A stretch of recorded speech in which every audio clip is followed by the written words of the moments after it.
More videos, subscribe, hit the like button and share. Behind the polished lobbies and neatly made beds, there are quiet hallways, empty rooms, and long nights where only a few employees remain awake. And when you work in a hotel long enough, you start to notice things that don't quite make sense. Tonight, 3 hotel workers share the creepiest things they've ever experienced while working alone. And after hearing these stories, you might think twice before staying in hotels again. Story 1, the man who never checked out. This story was shared by a night receptionist named Daniel. Daniel worked the night shift at a small hotel just outside the city, the kind of place that was usually quiet after midnight. Most guests were asleep, and the only sounds were the occasional elevator ding or the soft hum of the air conditioning. One night around 2:30 a.m., Daniel was sitting behind the front desk going through paperwork, when the front door slid open. A man walked in slowly. Daniel immediately noticed something strange about him. The man looked pale, unusually pale. His clothes looked old-fashioned, almost like something from another decade. He didn't carry any luggage either. The man approached the desk and spoke in a low voice. "I'd like a room for the night." Daniel checked the system. Plenty of rooms were available. He handed the man a key card for room 307 and watched him walk toward the elevator. The elevator doors closed, and Daniel went back to his paperwork. But about 15 minutes later, something strange happened. The security phone rang. It was the hotel's maintenance worker who was fixing something on the 3rd floor. He sounded confused. "Did you just send someone up here?" Daniel replied, "Yeah, room 307.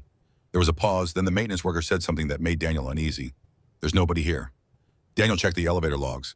The system recorded every floor the elevator stopped at. According to the log, the elevator had gone up to the 3rd floor, but it never came back down. Confused, Daniel checked the camera monitors. The hallway camera outside room 307 showed the door still closed. No one had entered.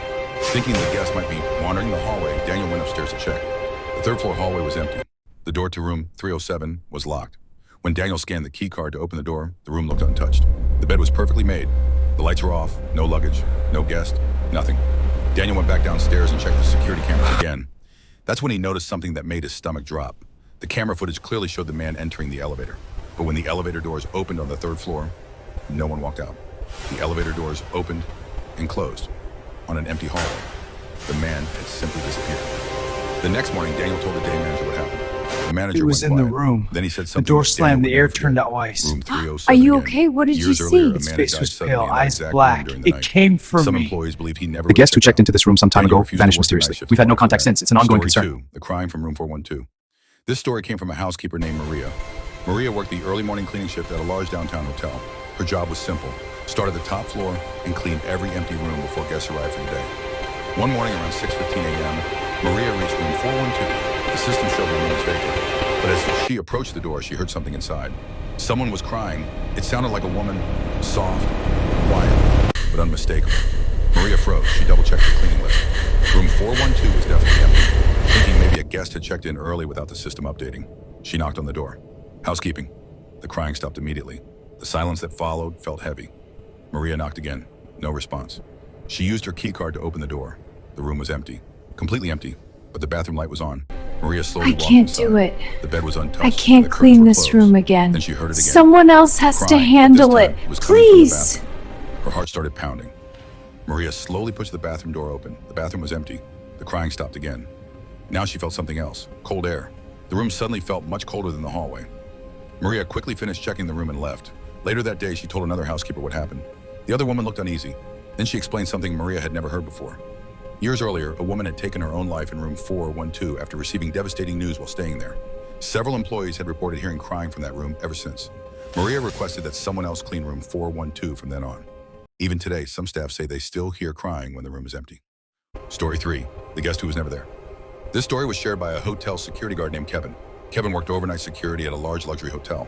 Part of his job was to monitor the security cameras during quiet hours. One night around 3 a.m., Kevin noticed something strange on the camera feed. A woman was standing in the hallway on the 6th floor. She wasn't moving. She was just standing there, facing the wall. Kevin assumed she might be a guest who had gotten lost or locked out of her room. He grabbed his radio and went upstairs. But when he reached the hallway, it was empty. Kevin checked every corner, no woman. Thinking he had imagined it, he went back to the security office and replayed the footage.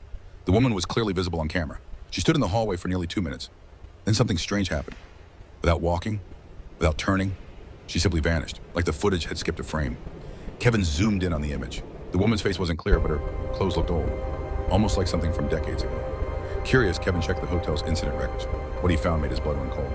20 years earlier, a woman had died after falling from the 6th floor balcony during an argument. The hallway where she had been seen was directly outside the room where it happened. Kevin never saw the woman again. Sometimes during night shifts, a sixth floor camera would briefly lose signal for a few seconds. And every time it happened, it was always around 3 a.m. Hotels may look peaceful and welcoming, but the people who work there know something most guests never realize. Some rooms carry memories. Some hallways never truly feel empty. And sometimes, the creepiest guests are the ones who are never supposed to be. So the next time you stay at a hotel and you hear footsteps in the hallway late at night, just remember, not every guest checks out. I saw it too, If you at the enjoy elevator. these stories, let me What know was in it? the You're comments pale. which one creeped you out Hush, the someone most. might hear. And if you want to I hear heard more true footsteps. horror stories from people who experienced them firsthand, make sure you subscribe, because the next story might be even stranger.